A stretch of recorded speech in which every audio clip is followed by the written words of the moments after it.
Good evening, everybody. My name's Toby Camps. I'm curator of modern contemporary art at the Menil Collection. Welcome to tonight's talk by artist Amy Sillman, Drawing in the Continuous Present. I've been told not to move these microphones, so that's why I'm hunching over a little bit. But before we get started, could I please ask you to make sure your cell phones are in the real, true, off, no ringing position. Thank you very much. The talk tonight is part of the Menil Drawing Institute series Draw In, Conversations and Lectures on Drawing and its Resonances.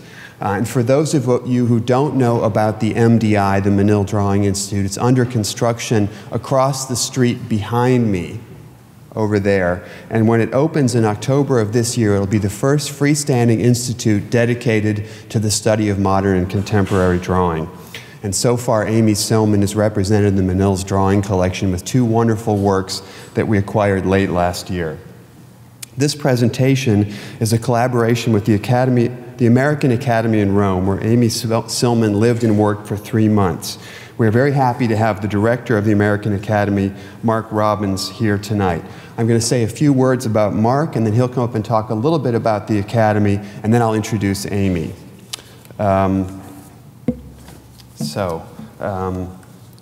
Mark Robbins is an architect, an artist, an educator, and a longtime advocate for art and design.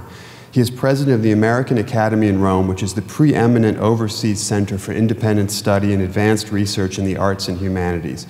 He was previously executive director of the International Center of Photography in New York, dean and professor at Syracuse University School of Architecture, and University Senior Advisor on Architecture and Urban Initiatives. From 1993 to 1999, he was curator of architecture at the Wexner Center for the Arts, where he created a laboratory for innovative work.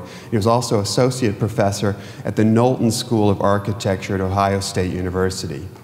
He's been a visiting professor at the University of Virginia, Southern California Institute of Architecture, SciArc in Los Angeles, the Georgia Institute of Technology, and the Harvard Graduate School of Design.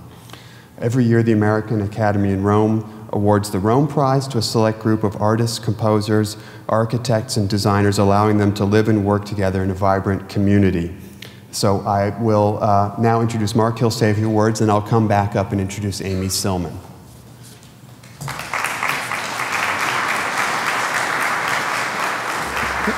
Thanks very much. It's fantastic to be here, and you're all very lucky to have the cultural institutions that you had. I'm staying at a hotel that used to be a kind of 60s icon, Hotel Jaja, after Miss Gabor unfortunately departed.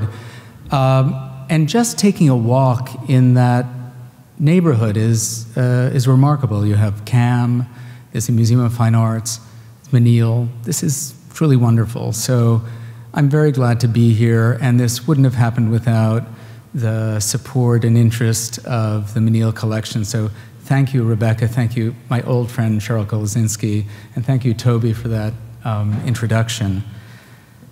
As Toby mentioned, the American Academy in Rome is unique. It's a hybrid. It's neither a university nor a museum, though it has aspects of both. And each year we give the Rome Prize to about 30 or 35 individuals selected from 1,000 applications annually. And this covers 13 disciplines, from the classics to art history, the Renaissance period, medieval, to architecture, landscape architecture, preservation, and music composition and literature. It's really a kind of robust community. And so I always like to think about it as the best parts of university life without committee work or tenure. So it's a great place. I was at another board meeting recently, and there was a lot of conversation in the wake of the recent election, and also the surprise about the result. So this is nonpartisan. But there was a surprise that we didn't expect what happened to happen. And so there was a discussion about being in New York, being in a bubble, and a lot of hand-wringing about the fact that people in the arts and culture or in the academic world end up speaking just to each other, and that we stay within this bubble. And I thought about that, and I thought, well, it's actually great, actually, that we enrich the bubble. It's necessary. There's very, very few places in which artists and scholars get the support to do their work. But I think the corollary to that is being able to take that work and export it. So it has a much greater presence and potential for impact in the world. And I think now more than ever, it's the case that we need to make, that the arts and humanities have value and they have meaning in our life. It's what fuels our culture and gives us a sense of the importance of what we do. And that's why institutions like the Menil are so important, both because of the scholarship that happens here, but also for the life of the community. And it's why places like the American Academy in Rome matter. They're not remote, they're not somehow very precious places. They're places that fuel us as a culture for years to come. So as part of this community that we create at the Academy, we have fellows and then we also have residents. These are people of great stature who were invited to spend time interacting with the community, and this is where I met Amy. Other recent residents who have been invited include people like Anna DeVere Smith and Kara Walker, Zoe Strauss, Jason Moran is there now, Isaac Julian, and Amy Sillman was a resident, and actually a phenomenally engaged resident in 2015. This goes with the terrain of being New Yorkers, I think. We knew that Amy was there, and I was very, very glad to have her as part of the community.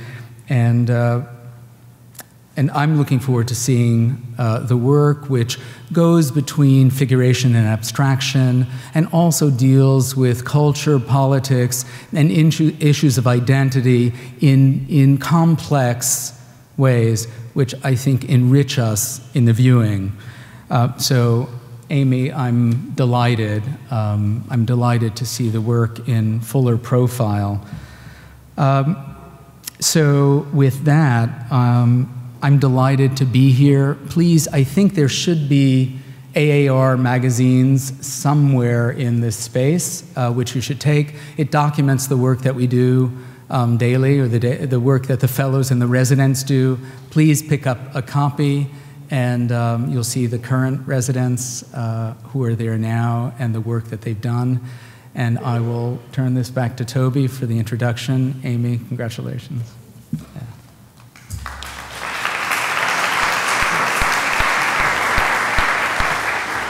Several of us today discussed how much we want to have a residency at the American Academy in Rome. Amy Sillman once said, "I'm always trying to find a visual form of what it's like to think." And in many ways, her exuberant, colorful, continuously evolving body of paintings, drawings, cartoons, prints, animations, and self-published zines mirror the nature of thought itself. They are alternately realistic and abstract. They are both analytical and improvisational. They manifest order and mess, and they simultaneously reach for the sublime and the absurd. Because Sillman allows you to see her figuring things out in her work to the point where she will often include text notes about her processes and their successes and failures, many critics have recognized that she is an artist unafraid to show uncertainty and anxiety in fields that prize decisiveness and closure. And maybe it's this continual grappling and thinking and rethinking and reworking that lends Sillman's work its power. "It takes time for the paintings to come alive," she once said in an interview. And if in the end her work appears beautiful, she says, it's just a side effect, claiming to be always more interested in things that are awkward and clunky and complicated. But we at the Menil Collection and many others have come to see the great aesthetic appeal of her rough and honest and funny and tender approach. So on to the nuts and bolts of her biography. Amy Sillman was born in Detroit, Michigan in 1955. She studied at New York School of Visual Arts and earned her BFA in 1979. She turned to visual art after studying Japanese language and linguistics and cites Willem de Kooning and Philip Guston as early influences. You can still see traces of these artists in her color palette and gestural approach. In 1987, Sillman spent 6 months in India, where she began to make drawings as a way to record her observations. There she began to build up compositions in diagrammatic layers with an eye more closely attuned to questions of intimacy and the body. In the 1990s, she explored drawing further by adopting the cartoon line to produce portraits and cityscapes with a wit that has become characteristic of her work. One of her most celebrated projects was a series made from sketched portraits of couples Sillman knew. After making the original drawing, she would return to her studio to draw their portrait repeatedly from recollection alone. She has referred to this process as one that creates distortions of memory, an exercise the medium of drawing is distinctly well suited for. In the final work, the couple has become a composition of contiguous shapes and lines loosely rotated around a central axis. For Sillman, drawing is the preparatory sketch, but is also the conceptual heart.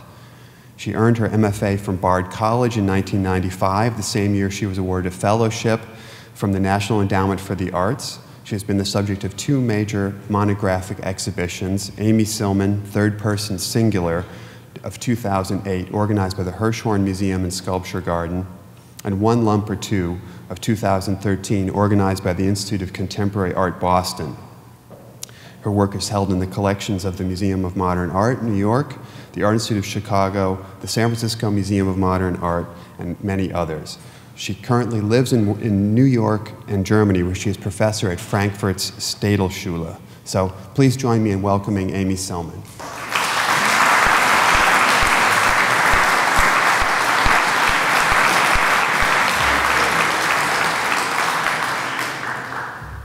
Thank you. Oh, I don't have to. All right. Is this okay? Yes. I first of all want to thank you for coming, and I'm incredibly nervous, but I'll move on. I'm also like Mark. I was incredibly happy to be invited, and I wanted to thank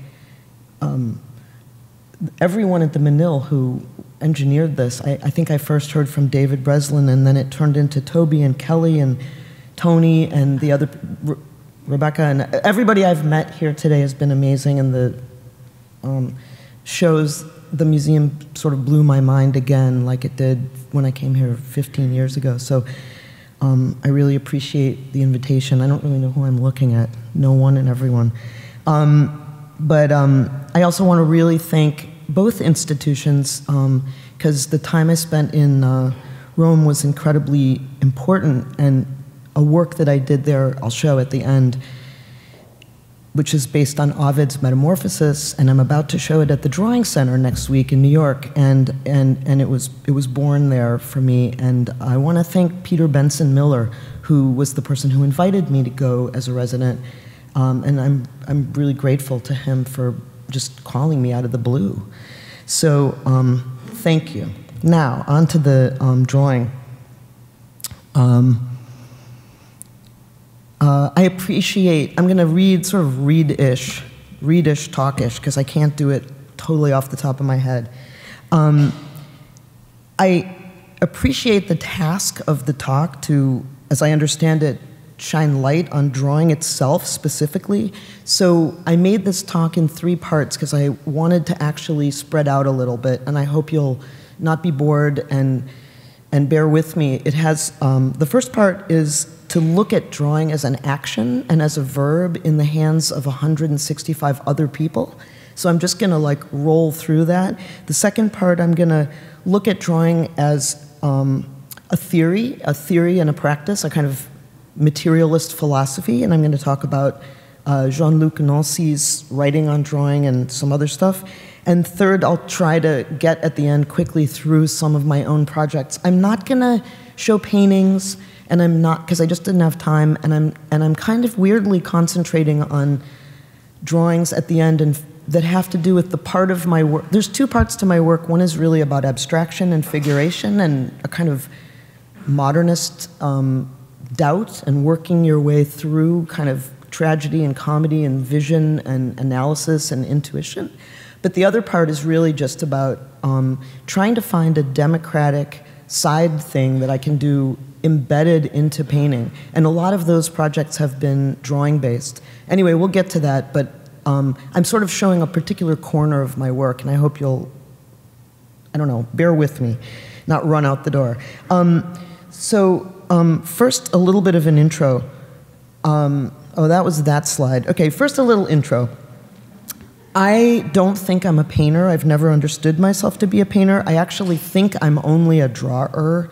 And I actually think there's this huge difference between a painter and a drawer, and I've tried to explain this sometimes to curators. We can talk about it a little bit more later, but in brief, I always have this theory that, like, drawers are people who start with the scale of the thing in their hand that they're making, and then painters are people like birds that have overviews and plans and projects and visual ideas about pictures and stuff that they're constructing.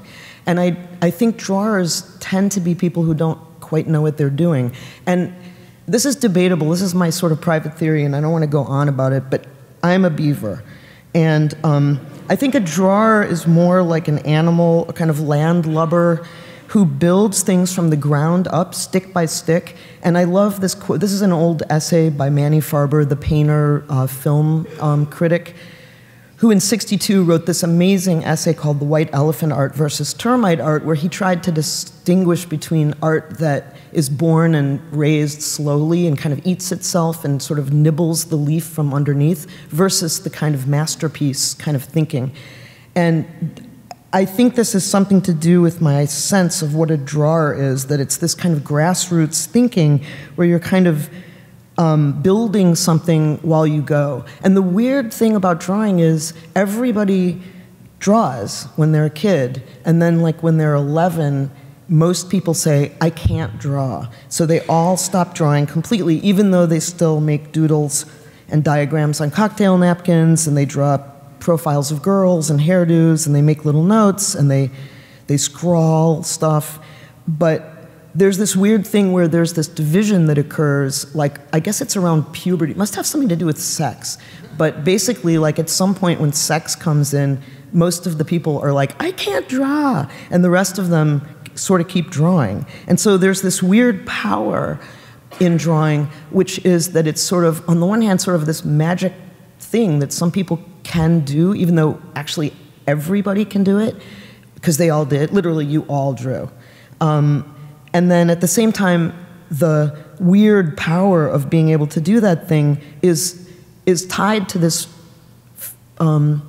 form that's kind of the underdog form of art. It's kind of this fragile thing that's like the ultimate everyday thing, because it's just built like so slowly and out of piece by piece going. And so it's a really weird, I just wanted to begin with this idea of how weird drawing is, because it's kind of the underdog, but it's kind of the thing that is so democratic.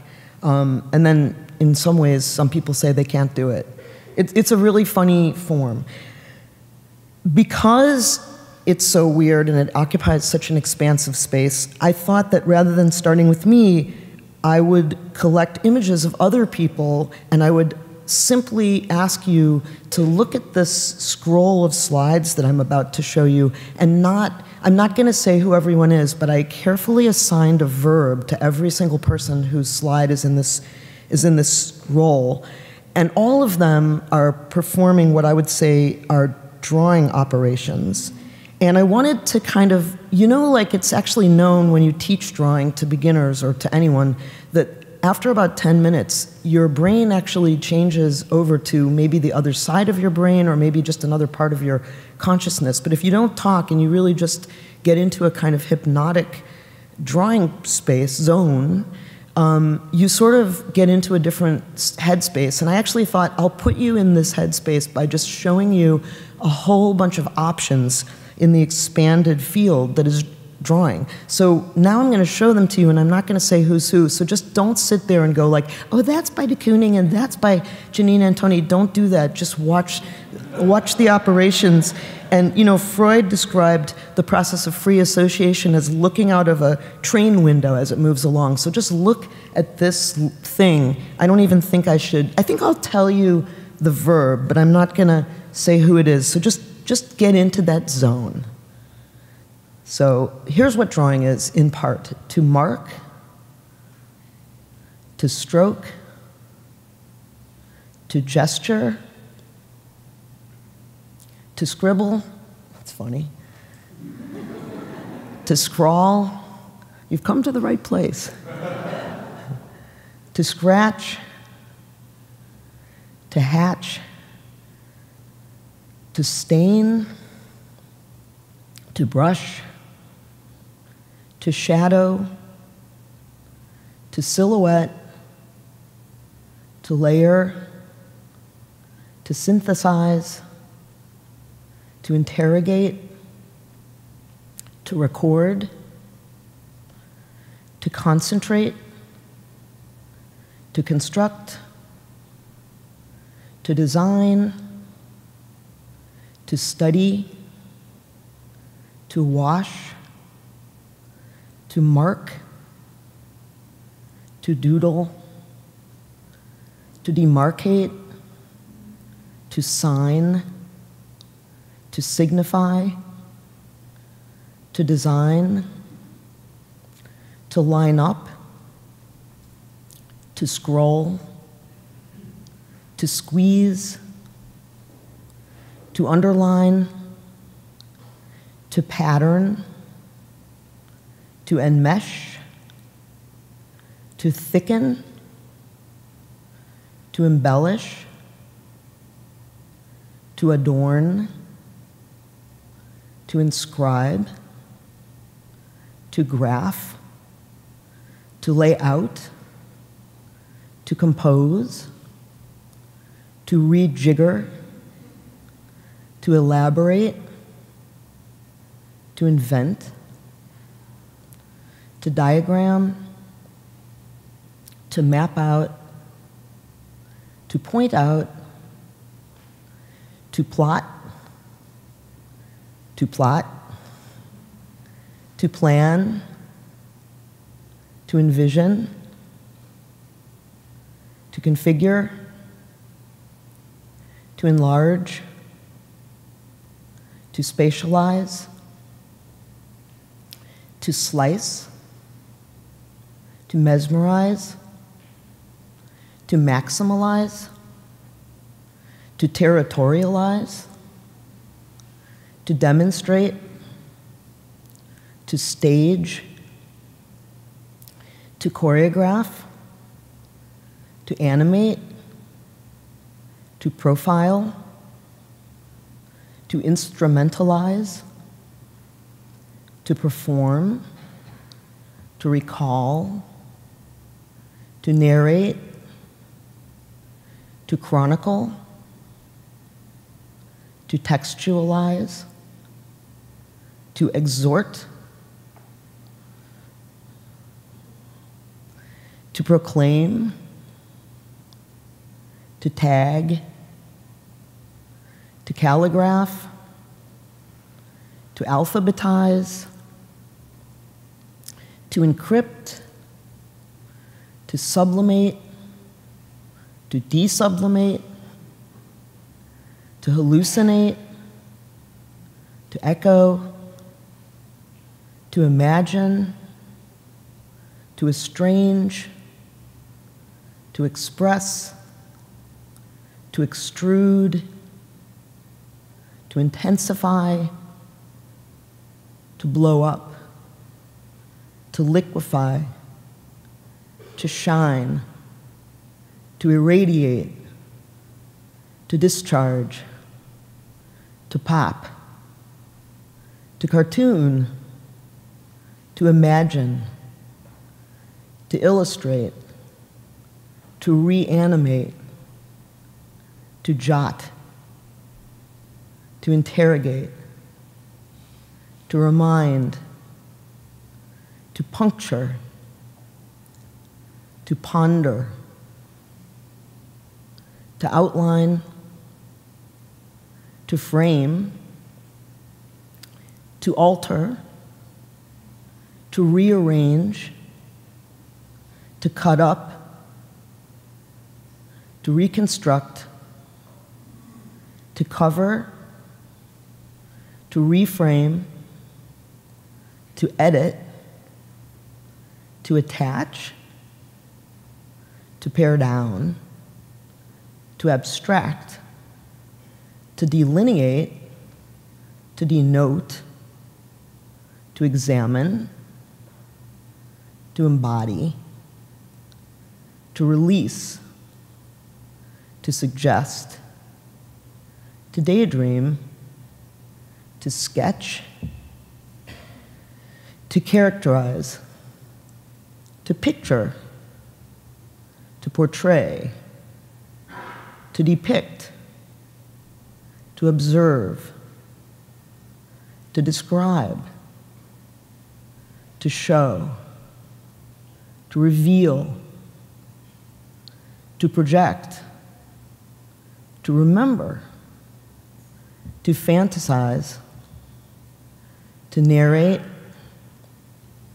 to imagine, to eroticize, to pornograph, to dimensionalize, to mimic, to repeat, to render, to freeze, to systematize, to evacuate, to ridicule, to exaggerate, to satirize, to laugh at, to mock, to fool, to baffle, to eroticize, to deform, to shame, to expose, to pornograph, repeat, to embarrass, to thwart, to eviscerate,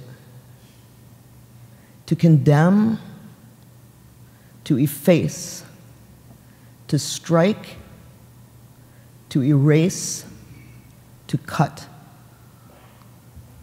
That's my list.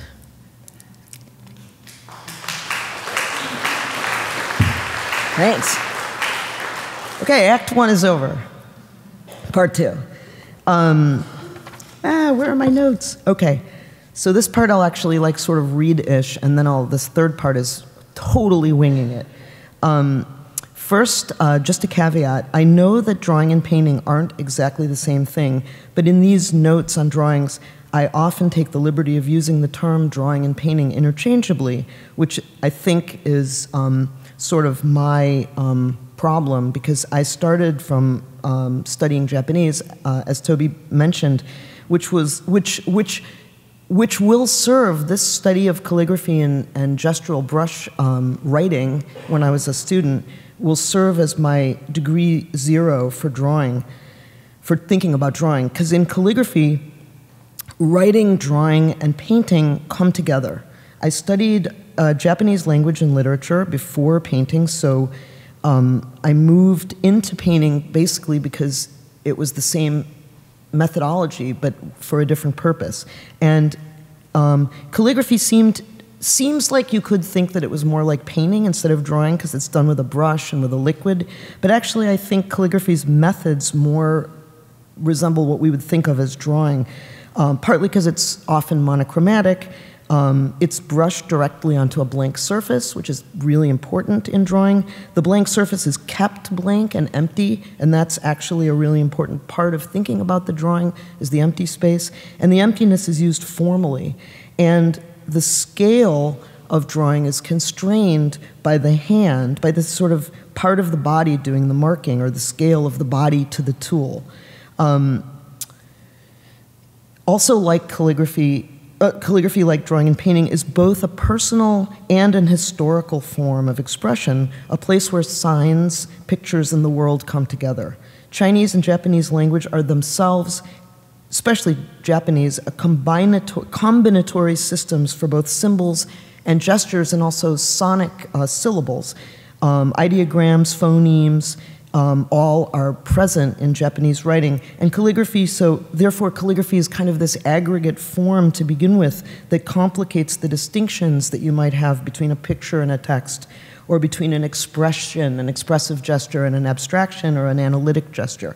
So because I studied that kind of nugget with those things fused together, I think it formed a core in my own practice where I couldn't imagine deciding between abstraction and figuration. Even in Western languages like ancient Greek, the writer is what you could think of as the performer of the text. I like Roland Barthes' term for this. He writes that the person who does drawing is called the operator of gestures. The Western alphabet provides us with a methodology to create shapes organized around sounds and gives us a single direction in which to write, or occasionally in old Western writing, it goes like this, it's like plowing a field, but it's usually, at least the single line goes in one direction. And in antiquity, writing did not include visual stoppages for ends of sentences or words, so everything's written out in blocks. In drawing, as in calligraphy, the play of the paper is kind of the secret. It's always on an empty substrate. It achieves more importance. I think it comes alive. The background or the ground itself, the substrate, is key in drawing in a way that it isn't in Western writing.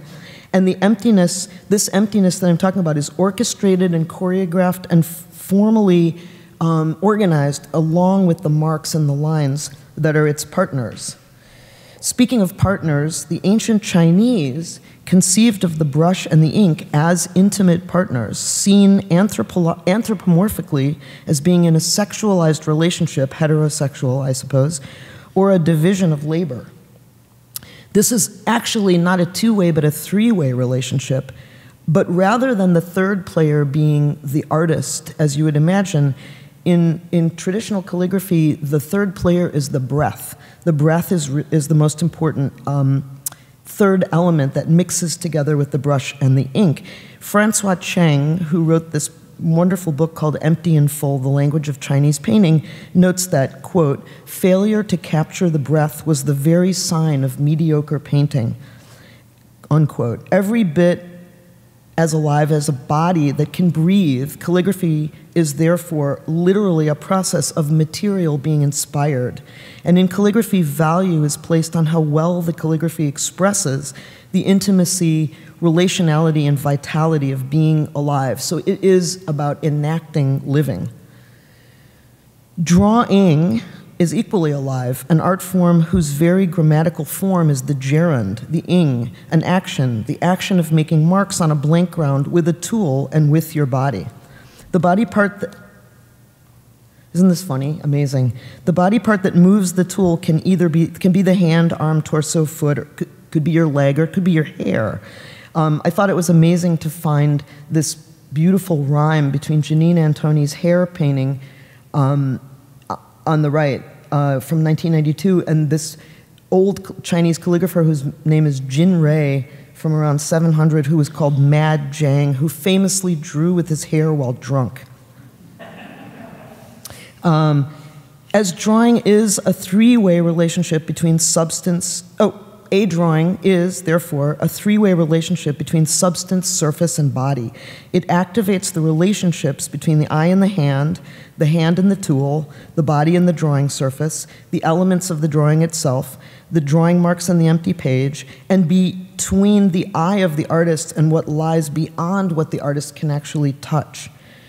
The very act of drawing is to be inside the orchestration of such relations, of operating these relations between the parts. That's the operator of the gestures. It's the operator who works between parts, between the terms of the internal composition of how things are organized on the page and the external relations of the self and the world, which cannot be touched and which is in relation to the page. You build a drawing line by line over time. There's no drawing that is not temporal.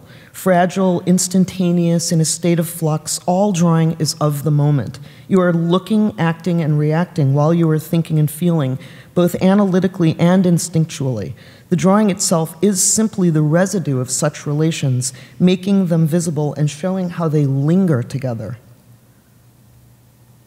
When drawing, and by the way, I took a really fantastic drawing class last year at the studio school. I just went as a student and did an intensive drawing marathon on 8th Street and was just a student for like 2 weeks for 12 hours a day. And we drew the nude, and I was just an anonymous rando student, and it was exactly the same thing. So I just want to assure you that this is actually true, even if you're drawing from life. When drawing, it feels like you're transacting the inside and the outside as you draw from your body toward the outside world, and as you simultaneously capture the outside world in your hand and represent it down onto the paper. In drawing, the relation between inside and outside ceases to be clear, and the drawing serves as a kind of thinking machinery that literally exists on the border between the inside and the outside. The page is therefore a kinesthetic field of reactions and relations. Drawing is truly a thing in between, then, a go-between, a messenger between the drawer and the world, or the known and the expected and the surprising. Here's this great quote from Nancy. As Jean-Luc Nancy writes in his book, The Pleasure of Drawing, which is a lot taken from, I think, Eye and Mind of Merleau-Ponty, but it's a really nice book that's small and you can read it. He says, all pleasure aims toward the coming together of an outside and an inside whose distinction and relation are opened by feeling. Drawing's very intimacy is that it records what lies beyond the body, but from the sight of the body, and in the form of touch of the body. And in this way, drawing is always literally a form of abstraction, ab meaning away from, and trahere meaning to draw. Drawing literally away from and towards, in both directions actually, but it's all drawing is an abstraction in this sense that it's pulling something from something else to something else. A friend of mine stated once, drawing is the thinking of painting. And people often do think of drawing as a preparatory or a preliminary sketch for an artwork. And at first, when I heard this, I thought, that sounds good because it proposes the intelligence of drawing. But then I thought about it more and I thought, no, it's kind of wrong. Because to think such things is to reinforce the binary of the mind and the body, of thought separated from action. And in truth, I think that drawing is important precisely for refusing this logic of primary and secondary. Drawing is manual thinking, the haptic pleasure of experience, the pleasure of tactility, thinking and feeling in both a chronological format and a sort of continuous present, a circular time that constantly builds and then loops back onto itself. This looping, returning self-reflexivity in drawing is one of the key points of the Nancy book, The Pleasure of Drawing. He has this elliptical French style, but in his way, he keeps restating the sort of Mobius strip that is drawing, referring to drawing in Latin as forma formans, form forming.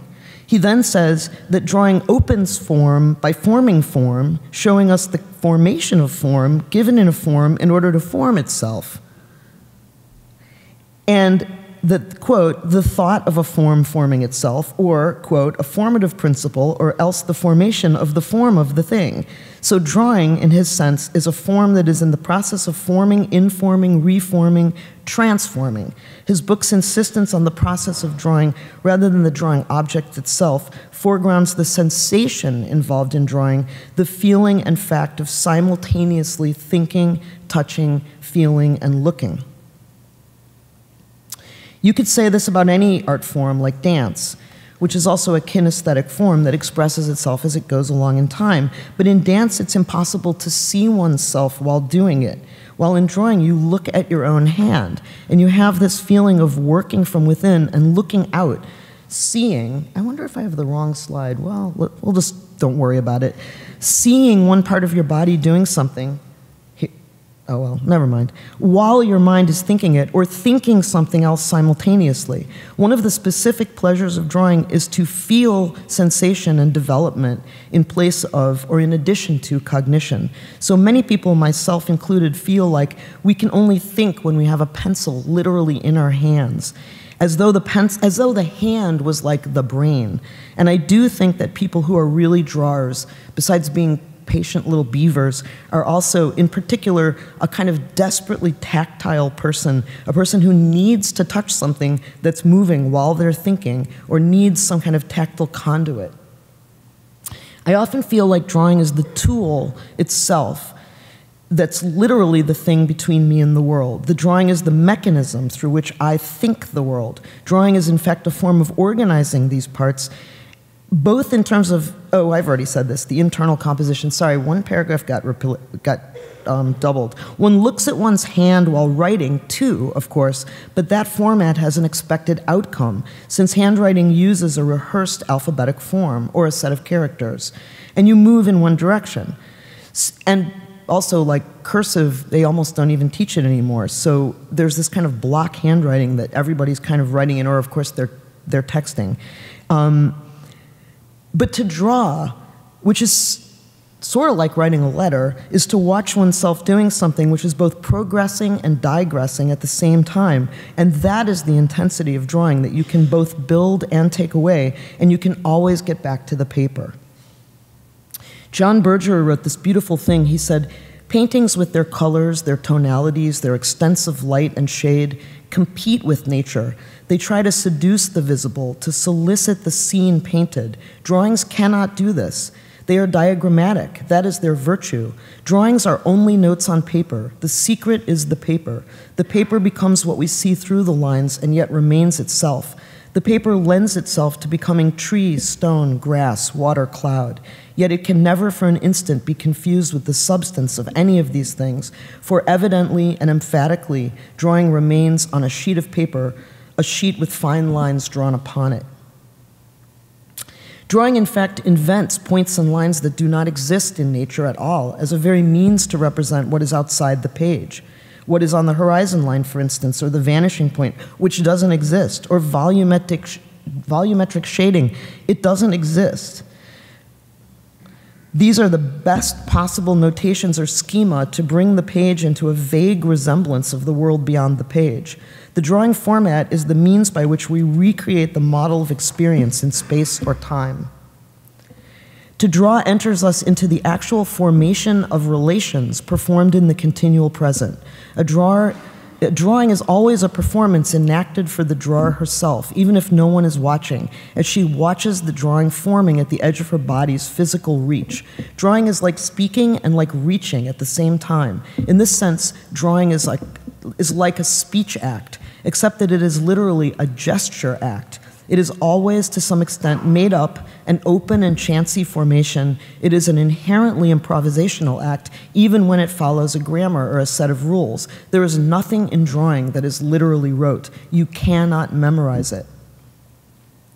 I don't think there can be non-improvisatory drawing, because to draw is never the same as to simply repeat. And this is what Gertrude Stein said about the continuous present, that it was a continuously changing, ongoing, endlessly changing, same, and continuing. And in that sense, drawing is sort of like when you walk, because your feet take new steps, and each step is not a copy of the step that came before it, but is necessary for you to stay up. So all drawing, even academic drawing, is a kind of free drawing. There may be methods for achieving resemblances, and there definitely are tensions, but all drawing is really an open and philosophic proposition, in the same way that walking and talking are open and philosophical.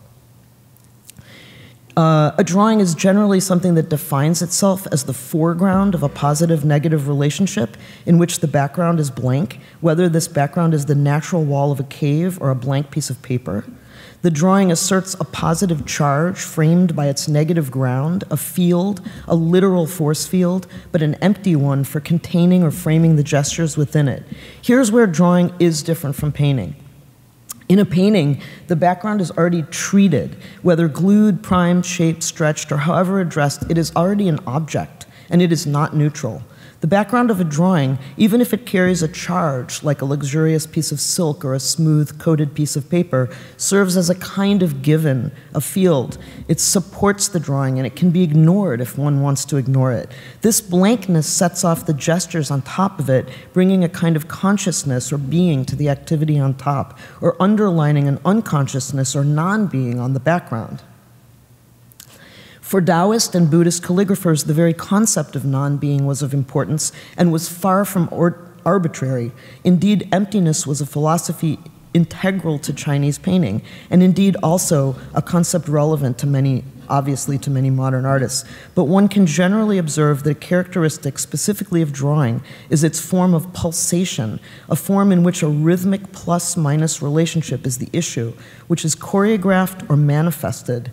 The field upon which the drawing activity is played out is, of course, more than an empty field. It is a force field, an event horizon, a frame implying multi-dimensions. The drawing inside can be raw, and it will still feel legible. A drawing's elements get you closer and faster to the limits of language and signification. What interests me here is how much faster drawing gets you to the corporeal significance than language alone. In a drawing, image yields quickly to the composition of fundamentally asignifying gestures, lines, dashes, points, blobs, marks, strokes, and rubbings. But the marks and strokes of a drawing communicate in a kind of felt form to the body first, and at least simultaneously with your cognitive functions. So to follow this logic backwards then, a text made like a drawing is something like a sound poem. In other words, a set of rawer or closer to the body components, which doesn't necessarily build back up to a word meaning. Here's a Hugo Ball, sound poem that's like sort of what I mean. This is precisely the experiment of futurists and Dadaists. This is Hugo Ball's sonic poem. His words are word clumps or sonic clumps with no normal word meanings. These words defy normal meaning, though they look like words. They render sound parts that we comically hear when we read them. Or take a more extreme example from the Russian Cubo-futurists Alexei Kruchanovich and Olga Rozanova. Here's a page by them of drawings and words which propose a hybrid of drawing language at play together. Or here is a drawing on the left of a word, or who can be sure? It's by Kruchanik himself, but totally stymies normal alphabetics. The page appears to be language-ish, but totally resists signification or even a clear sound, and therefore scrambles the limits of so-called rational significance and remains at an ambiguously corporeal and material level of drawing marks before they become solidified as any kind of word. Roland Barthes has written, drawing carries out the gesture of its desire, but from Kruchanich to Twombly is a kind of drawing or language that thwarts the limits of language by exceeding its known meanings, which gets to desire by exceeding the logic of knowing. Thus, by thwarting pure instrumentality of picture or language, we can discover a kind of excess, surplus, or residue. I would call this surplus or gesture. Roland Barthes wrote an essay about Cy Twombly in which he stated that a gesture is the surplus of an action. What does this mean? What kind of surplus is this? The gesture as surplus is another way of thinking of the nature of drawing as excess. A gesture is a movement that is more than the mere stripped-down needed action to get something across. If I just point at you to indicate that I mean you, but there's without any other kind of embellishment that gives this gesture any aesthetic meaning, it's just a gesture. But if there's this excess, it lifts off from the sort of base of utility of the meaning, and then it forms its own rhetoric, that excess, that thing that floats above. It may even contradict or intrude upon the logic of the merely utilitarian meaning and add its own color or intention.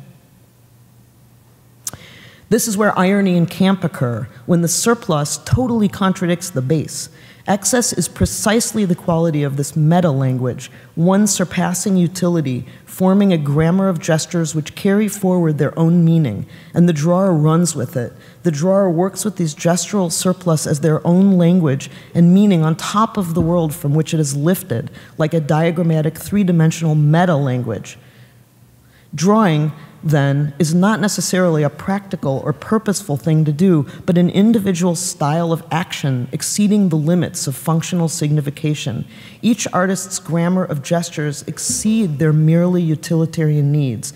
And to paraphrase Merleau-Ponty in Eye and Mind, drawing's genesis is from that feverish thing, our bodies. Facture is formed by the literal factory of the hands, but drawing comes from out of the hands and bodies to form a visible rhetoric, but not one of logic, rather a style of marking intensified by transformation and displacement, something that occurs in motion and is capable of an unexpected or non-logical aggregate meaning.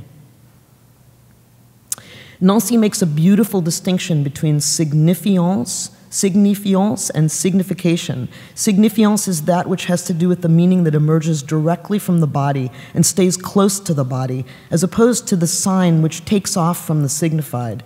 Instead, drawing's significance is that it is a sense that is offered right at the body. As he says, a body that is in play, whether graphic, vocal, or colored, tactile, or verbal.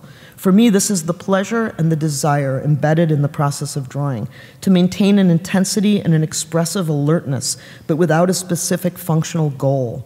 In this manner, drawing resembles more closely a description of desire than it resembles anything productive.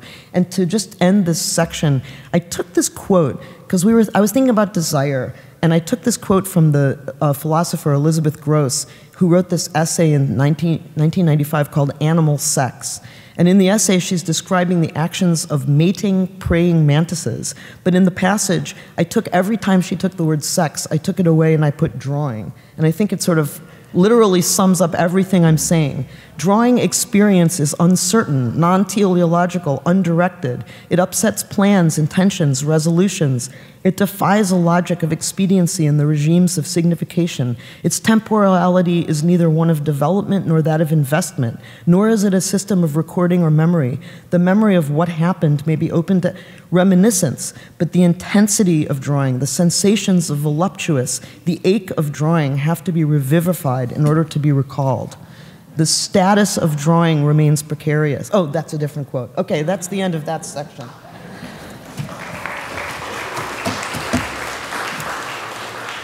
Okay, that was all what I thought about, and now I'm going to just go to the part where you just, bye. They're fleeing. And now the funny part. Wait, now I'm super sweating, and I have to get water. All right, I feel like I presented my freshman paper and my sophomore paper. Now I'm going to give you my senior paper. So this is my studio. I literally have no notes. Now I'm just going to show you some drawings. Those are some drawings that I'm doing. So I'm starting from sort of now, and then I'm going to go backwards, and then I'm going to go forward again. How much time? Am I way? Okay, this will take 5 minutes, 10 minutes. Like I said, a lot of the work that I do is actually really about process, and that's why I tried so hard to tell you all the things I just told you, because I wanted to I really do think about all that stuff, and I think about process all the time, but I'm also just sort of in there working. Last year I had a show which culminated in about this huge number of drawings. I think there were 100 of them, and they were all made in pink, black, and white for reasons which I'll explain. So I just wanted to show you a couple of these series. There were actually groupings of monochromes that were just shapes. There were groupings of kind of very heavily worked and processed kind of ink and charcoal drawings, which were very worked, reworked, and unworked. There were ones with sort of figure shapes, kind of doing things, walking through, sleeping, I don't know, exhorting. And there were kind of biomorphic shapes with mouths and legs and body parts and stuff. They weren't hung like that, but there were these kind of subgroups. And then there were just these weird kind of, I think of them as kind of sentries. They were just these kind of strange fire plug drawings of kind of red and black responding to each other in a kind of stalwart, kind of figural way. So I've been making drawings that are red and black for a year, I don't know, a year now. Some of them are kind of pictogrammic, like this one. But it's funny because in like 91 or I don't know, some year when I met Bill Arning, like in the 100 times ago, I was already making these kinds of drawings that were lined up in this kind of like horizontal panel shape, and trying to, in a sense, like work like an abstract filmmaker does, where you kind of like generate stuff and then you order it like in a sequence, in a kind of horizontal, kind of temporal landscape sort of sequence. And I've been doing that forever. This is really old. So things keep looping around. After I tried doing all these horizontal things, I tried briefly trying to figure out how to like draw a figure, find a figure somehow, and like repeat it on and off, blinking on and off like it would in a film strip, where the figure sort of appears and then disappears and appears and then disappears inside of color blocks. And this was just something that was going on actually when I was right out of school. Then I was living in Austin for a while, and I was making this long series of drawings called Letters from Texas, and I went back to the horizontal model because I didn't want to seem like I was dealing with the grid, which I wasn't. I was really dealing with the idea of time and landscape and letter writing. So I made a whole bunch of long sequences of works that were purposely set out in architectural spaces in a kind of order that was like an animation. I didn't make animation back then. I didn't know how to use film and technical stuff. I wasn't very good at it. But I figured if I put drawings all the way around the room and you walk around it, then you're like the film projector, and rather than you sit in a chair and a thing moves in front of you, it sits on the wall and you move around it. So you're sort of the sprocket. So I was always kind of thinking about time, but I don't think I really understood that well. But there would be drawings like this that would be made from literally from left to right. And then there'd be another one, and another one, and another one, and another one, and another one, and another one, and another one. And it would go around the room like that. And that's how I was working. Now I'm skipping ahead, like I'm trying to go really fast and just give you some drawing stuff. That horizontal thing persisted, and not 2000, what was it? I think it was 2010 was this big show that I had in New York at Sycamore Jenkins, where one whole huge room was another reiteration, 6 years later or 10 years later, of that same kind of an idea, where I would literally make a drawing, make another drawing, make another drawing, make another drawing, and free form let it sort of develop like a conversation that I was having with that image or that those pieces of paper, and I would sequence them. So that one started with like the idea of a light bulb, and then it was a flashlight, and then it was a light bulb shining into somebody's leg, and then it was like a light bulb shining into your heart, and then it was a light bulb. The narrative kind of went on in a kind of non-linear narrative, and it went all the way around the room. So clearly I've been thinking about time and humor the whole time I've been an artist, I guess. And so I was invited to Radcliffe to just do whatever I wanted. And this was in, I don't know what year, some years ago, maybe 8 years ago or 7 years ago. And I thought, okay, I don't really know how to make a film, but I have an iPhone, and I can actually like film these drawings and move them around with sticks on my desk. So I thought this residency will be for me to teach myself how to make some kind of animation in iMovie, which is the worst program on earth, but I was just starting low.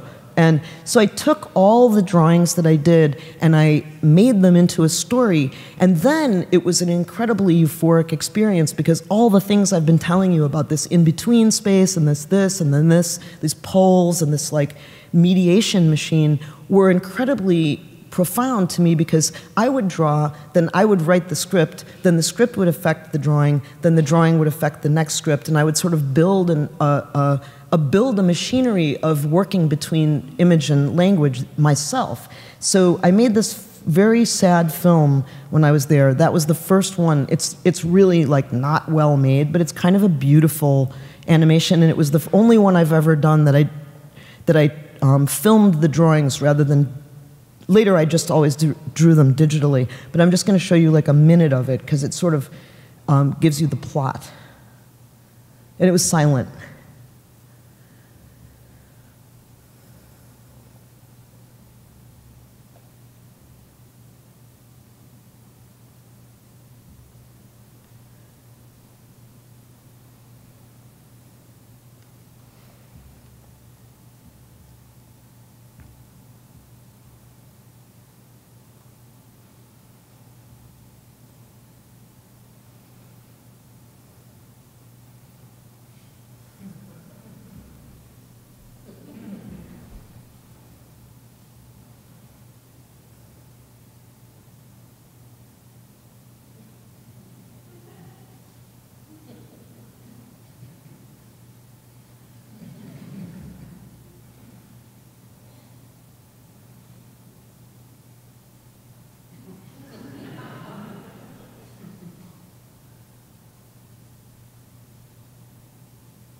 Anyway, that's just a little piece of it. It's a, thanks. You can watch it, it's on my website, I think. But anyway, so that thing became actually like, was really important to me as like a piece that I felt like I was trying to think about how to embed this beautiful story that was funny and it was made out of drawing and it was kind of weird and it was about the body and it was kind of imaginative. I was trying to figure out how to embed it into a painting show. And I wasn't really sure how to do that, but I went to Germany that year to live at the American Academy in Berlin.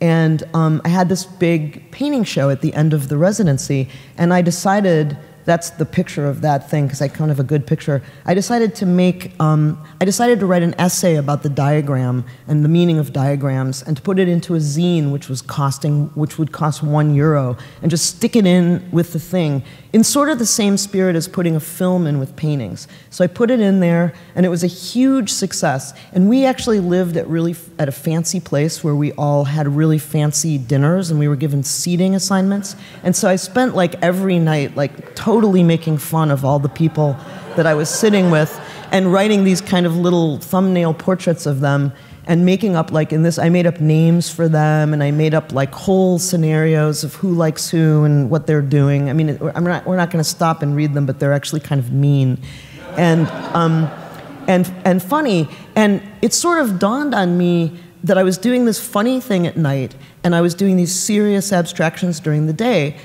And I really mean both of them. Like, I care about both of those forms. Like, I'm not, I think they're both really important. And I think the whole thing about trying to be, and this is kind of political, but like, seriously, not being like a hack is doing shit that you love to do, and just like, it doesn't make sense, and it doesn't fit, and it doesn't work, and you can't sell it, and it doesn't hang together, and it's shaggy, and it's ill-fitting, and it's weird, but you're the person who's presenting it, and you're the artist, and you just say, here's what I do. So I was trying to figure out how to like force things together, not fittingly, not a well-oiled machinery, but a kind of clunky, weird machine. So I put these, basically I thought of all of the abstractions as being diagrams of having seen things and then trying to re-remember how they looked. And so it all seemed sort of similar to making fun of people at dinner. And so then I made, this was the first zine, and then I made more zines. And I'm just showing you the zines. Then I took a philosophy class. I'm always taking classes all the time, and usually my assignment, my final assignment's kind of funny. I took a philosophy class at the New School, and I made this as the final thing. And so then there was a zine about the Enlightenment and Kant. They always have themes. And then they have little tables, and you put the money in. So I'm just trying to figure out like where to put this kind of comic spirit that is co-consistent with painting and shouldn't diminish the painting and doesn't diminish the seriousness of my thinking, but is sort of also there.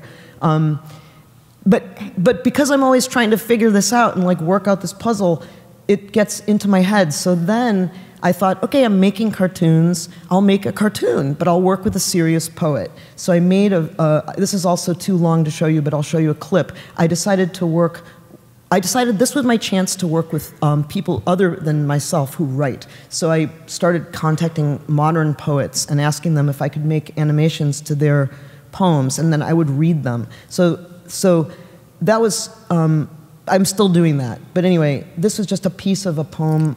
A young woman looks openly out of the picture. A young woman looks openly out of the picture. Her experience of scale is always paradoxical. As for the unconscious, she is breathing in its Latin. Philosophy comes from her having difficulty. Her experience of scale is always paradoxical. When girls were flowers, this wasn't true. Her pronoun is sedition, unrecognized as such. The women is itself not a content.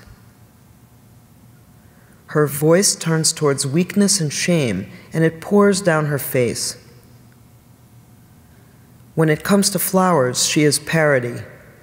Okay, we won't watch the whole thing, but anyway, you get the point. So I was working with this poet named Lisa Robertson, then I ended up working with a poet named Charles Bernstein, then I ended up working with a poet named Ovid.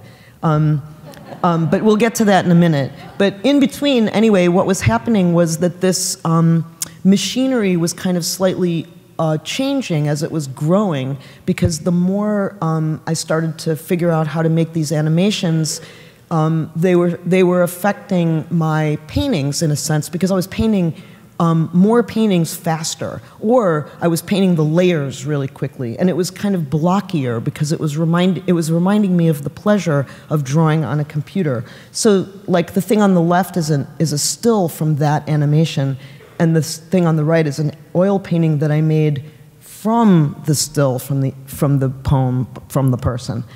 So the things were starting to kind of mush together. That's just a painting, but. So they see the little blue arrow. So then I was just having like more of these big abstract painting shows, but putting videos in instead of zines, which I'm still sort of doing.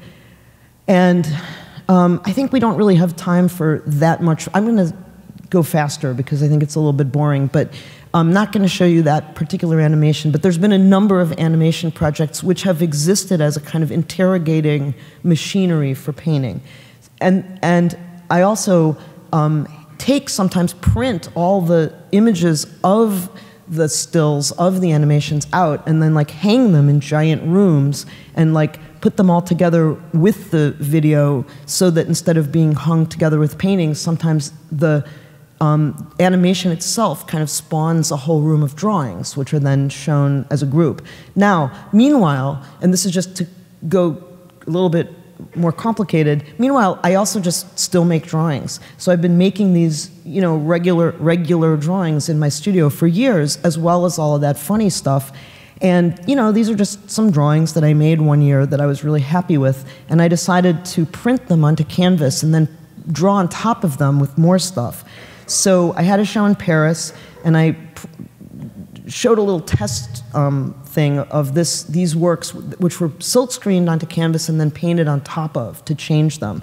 And I thought that the show was good and nice-looking, but wasn't punchy or funny. There was something missing. So on the other side of the room, I made a key of exactly what the shapes in that thing were. I think I don't have a full-scale one. But basically, I just took all the shapes that were in those drawings and just said what they were if you used Freudian language to analyze them. So if you stood on one side, you would be looking at the paintings, and if you stood on the other side of the room, you'd be looking at the painting's explanation, but you could never see the two together. They could never work. It was like a system that completely blanked itself out and didn't work. And by the way, all the meaning was fake, because this isn't at all what I meant. It was some stuff I got from reading Beyond the Pleasure Principle. So the only reason I show you that show, and we're skipping this installation because I just don't have time, but what this show led to was this show, which I just had in Germany last year, which was where I took the same prints and I printed each one of them 5 times and I blew it up really huge in a room. And it's a little complicated, so I'm going to explain it and then I'm going to end. But basically, this is an overview. You walk into the room, and I made an animation that you see right when you come in, and then you enter the room like this way, and then when you come in, you see this huge field. You're kind of completely wrapped around by this series of drawings, which are paintings, which are prints, which are drawings, which are paintings, which are graphic, which are funny, which are not. They're all of it, and they're all sitting kind of leaning on they're sitting on a little bench. They're not hung up on the ground, and they're sort of leaning like they were like book jackets or records in a record store. And at the end of the room is this little bank where you put the money, where you get a zine, and that little figure, you put the money in it says zines €1 in the coin bank, please. And you put the money in the thing's mouth, and there's a little hole in the table, and the euro comes down through its ass into the bucket. So you keep hearing these coins dropping into the bucket. And that figure is the same figure that's the sort of subject of the video when you first come in. So the whole room was kind of like a machinery. It's a very complicated machinery where you come in and you see this abject figure who's having coins dropped into its mouth, and then you come in and then you see this very complicated painting situation, and at the very end you get the zine that's like a miniature version of that whole room by putting the coin in the actual mouth, which winds you back to the beginning of the thing. So I'm not going to show you the Ovid thing because you know what? We were out of time, I can tell. But anyway, that was the last one. Show it? Okay. Well, anyway, to just say one thing, because Mark's here and he wants me to say that I did something useful. But I'm going to really show this one. The next one was sort of similar, but it was even more fancy and better. And it was this Ovid video that I made. Well, actually, the one last year was, that video was more recent, but this was the sort of ground of it. And what I did was, I don't really care. I didn't want to get into the story of all the logic of everything that happens in Ovid Metamorphosis, which is too complicated, and also the stories are, in many cases, genuinely gross. They're kind of rapey, and they're not good. So I didn't want to illustrate them, but I wanted to illustrate with a poet, who's, of course, great, a structure of endless change. So I just read the Ovid book like 3 times, and I made a long, long list of what turns into what. No story, just what goes to what. Bush becomes, bird, bird becomes stone, stone becomes thing. And then I made this animation, which I'm going to show, and I'll show you like 1 minute of it, and then we will be finished.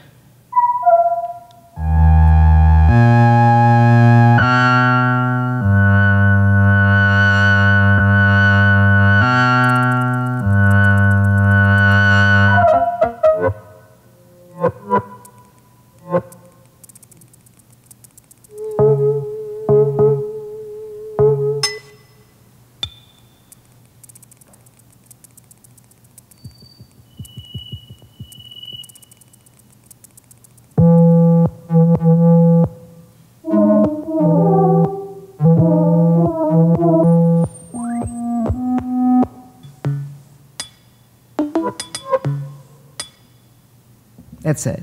Thank you.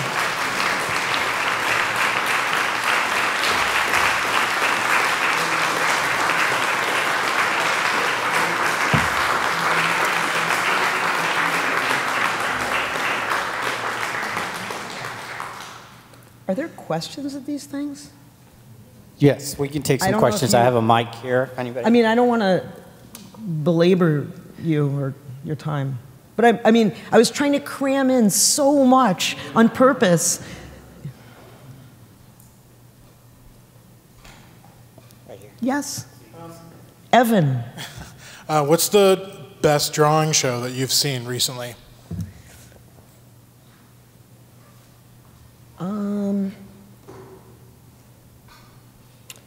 Whoa, let's see. What did I just see? I think Picabia. I mean, I saw like 5 things that were left over in the Picasso show today, and I was really bummed that I missed it. But the Picabia show is a really astonishing drawing show, I think, and summary also of someone who's incredibly funny, mean, witty, smart, formal, elegant, and biting. So I think Picabia.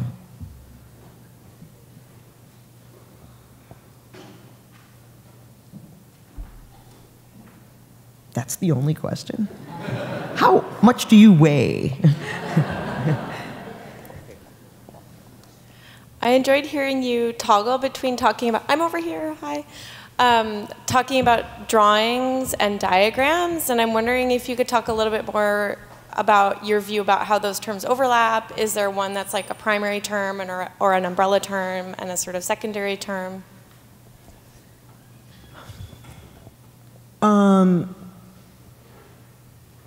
What do you mean when you say primary and secondary? I guess I'm wondering if you think of a drawing as a kind of diagram or a diagram as a kind of drawing. I guess I'd just like to hear more about how you define a diagram. I think there's like about 6 ways to like understand a diagram. There's like a science way, and there's a philosophical way, there's a Charles Peirce way, and there's all these important ways to think about it.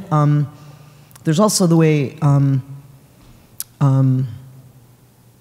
what's his face? Deleuze wrote about it in relation to Francis Bacon, which is very beautiful, but it's kind of a weird, mystical, kind of odd way.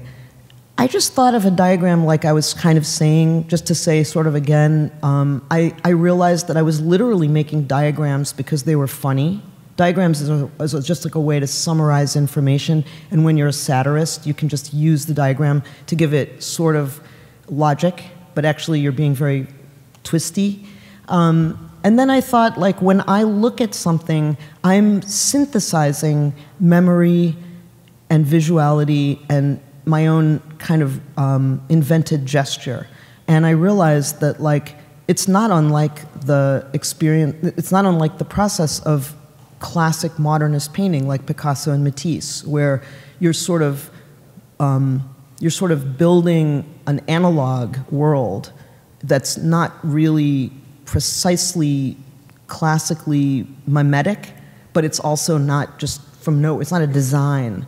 So I kind of thought I thought that like the process that I was trying to describe, this weird process of being sort of in the world and looking at the world and touching the world and recreating the world, that whole long second thing that I was reading, was kind of for me like a real understanding of what like the complexity of making a painting. And I thought in a way that is like sort of both a logical way of viewing and a way to kind of deconstruct and reconstruct and sort of invent and be silly or be spontaneous, but sort of, it's like a framework. So I think a diagram is actually, in essence, a good framework for holding diverse elements together. And it doesn't mean all diagrams are drawings or that all drawings are diagrams. It just means that if you need a flexible container with different parts that can all be in one place, that would be, I would think, a diagram.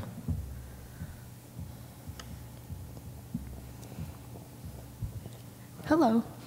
I was wondering if you could say something about what poetry gives you as an artist. And you were talking now in the beginning, you studied Japanese literature and art and the melding of the poetry and art of Japanese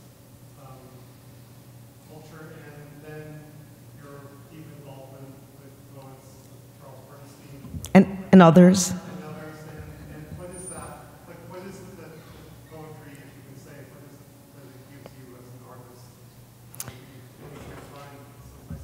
I mean, that's such an incredibly tender and fraught question to me because it's personal. I mean, I love poetry and I always read it when I was a kid. My mom wanted to be a poet and didn't like sort of keep going, so it was kind of one of those things like, it's about my mom. But I think it's also, like, I'm a language freak. I don't know if you can tell, but like I literally like read and write all the time, and sometimes I'm not sure like why I'm a painter, except for that there's this other part that's about destroying and erasing and effacing and rebuilding and kind of getting rid of and like having this mess that's just more physical. And I like both. And I think poetry feels to me like, because I taught at Bard and I went to Bard, and Bard is a very deeply enmeshed poetico painter school. You know that, because like all these, I literally went to school with and studied with poets. That's how Bard MFA works. You put together film, painting, sculpture, photo, and poetry. And so it just seemed like it was this same exact physical, material, formal, analytic, intuitive space, but with these little magic nuggets that are like words that people know what it means, you know, even if they get out of order or out of, you know, the right syntax or something, like that the little grains that are left, like, you know, are words. And so it's kind of like having abstraction and having figuration at the same time, I guess, but with like, with a communicative function as well as just like a sort of an expressive function or a lyric function or a private function or an analytic function. You know what I mean? Like it's like I feel like poetry gets you to that thing that I was trying to talk about in the second section, which is about excess and this sort of thing that's neither here nor there, and it's both an and. Does that make it all sense? It makes a lot of sense, and I think also it's the breath, like you said about how important the third element. The breath. It's the breath. Yeah. The pen, the ink, and the breath. And just thinking, like I've watched the animations you've done, particularly the one Thinking School with Charles Bernstein, and your voice is so important. Like you now are bringing your own voice into this situation.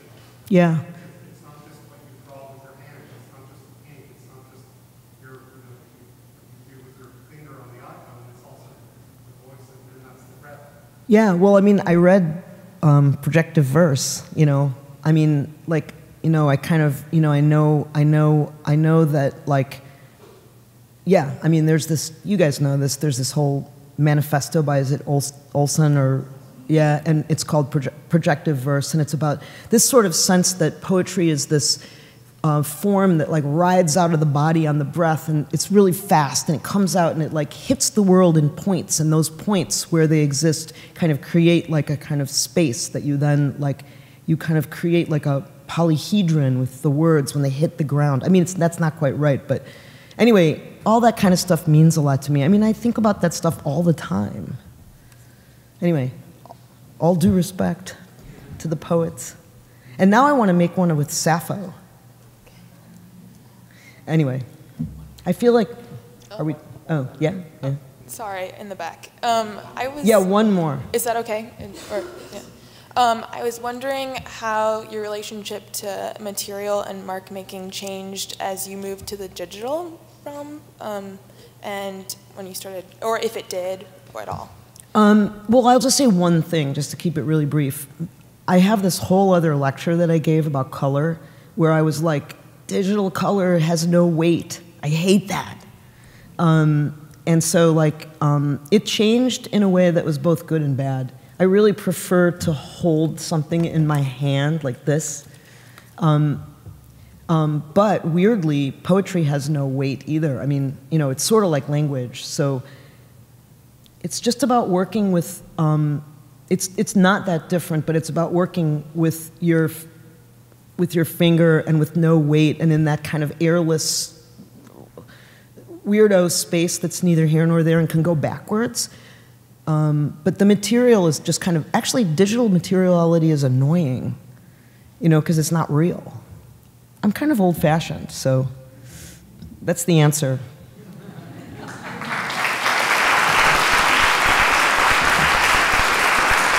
Thank you for your patience.